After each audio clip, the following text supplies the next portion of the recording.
حضرت عبداللہ ابن عمر رضی اللہ تعالی عنہ مسجد نبوی کے اندر آتے،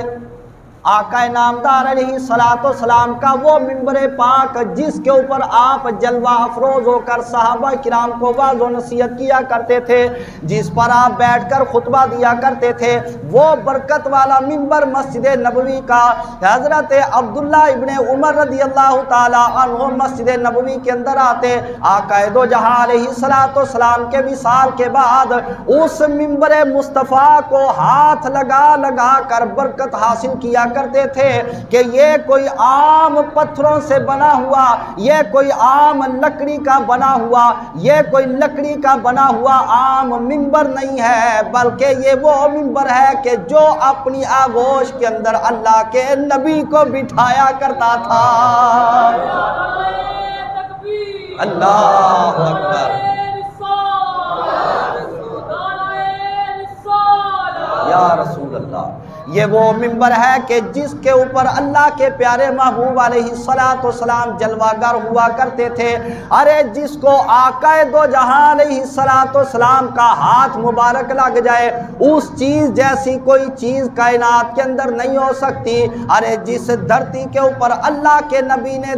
زندگی کے اندر ایک مرتبہ پاؤں رکھ دیا، اس دھرتی کا ساری روئے زمین مقابلہ نہیں کر سکتی، بلکہ آقا دو جہاں علیہ الصلوۃ والسلام نے جس ریت کے ذروں کے اوپر یا زمین کے حصے کے اوپر زندگی کے اندر ایک مرتبہ پیشاب فرما دیا، ساری زمین مل کر اس کی طہارت اور پاکیزگی کا مقابلہ نہیں کر سکتی۔ تو وہ منبر جس کے اوپر بیٹھ کر اللہ کے نبی خطبہ ارشاد فرمایا کرتے، جس کے اوپر بیٹھ کر دین کے احکامات صحابہ کو سنایا کرتے، صحابہ کو بتایا کرتے، صحابہ کو سکھایا کرتے، وہ منبر مصطفیٰ کے جس کے اوپر بیٹھ کر اللہ کے پیارے محبوب علیہ السلام نے دین کو پھیلایا، اپنے صحابہ کرام کو دین پر جانیں قربان کر دینے والا بنایا۔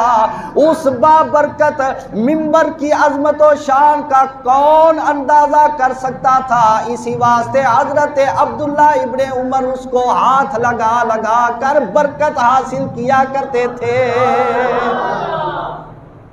حضرت عبداللہ ابن عمر رضی اللہ تعالی عنہ اس کو ہاتھ لگا لگا کر برکت حاصل کیا کرتے تھے، اس واسطے کہ جو محبت ہوتی ہے، جو محبت ہوتی ہے، جو عاشق ہوتا ہے، جو عشق ہوتا ہے، عشق و محبت کے اپنے اصول ہوا کرتے ہیں۔ اللہ کے پیارے محبوب صلی اللہ علیہ وسلم نے فرمایا، لا یؤمن احدکم حتی اکون احب الیہ حتی یکون ہواہ تبعا لما جئت بہ،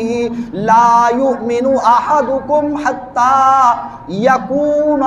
ہواہ تبعا لما جئت بہ۔ اس کا مطلب یہ ہے کہ جب تک بندہ اپنی خواہش کو میرے لائے گئے دین کے مطابق نہیں کر لیتا، اس وقت تک کوئی بندہ کامل ایمان والا نہیں ہو سکے گا۔ جو دین حضور نے فرمایا میں لے کر آیا، جب تک تم لوگ اپنے آپ کو اس دین کے احکامات کے مطابق ڈھال نہیں نہ لیتے، توجہ میری طرف، جب تک میرے لائے گئے دین کے احکامات کے مطابق اپنی خواہشات کو موڑ نہیں لیتے، میرے آقا نے فرمایا لا یؤمن احدکم، تم میں سے اتنی دیر تک کوئی بھی بندہ کامل ایمان والا نہیں ہو سکتا۔ آج ایک طرف دین ہے، ایک طرف ہماری اپنی خواہشات ہیں، میرے سمیت ہر بندہ اپنا محاسبہ کرے،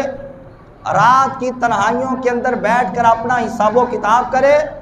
تو وہ نتیجہ خود اخذ کر کے اپنی اصلاح کرے کہ آیا میں اللہ کے نبی کی شریعت کے مطابق کتنا چلتا ہوں اور اپنی خواہشات کی اتباع اور پیروی روزانہ کتنی بار کرتا ہوں، اس کو پتہ چل جائے گا۔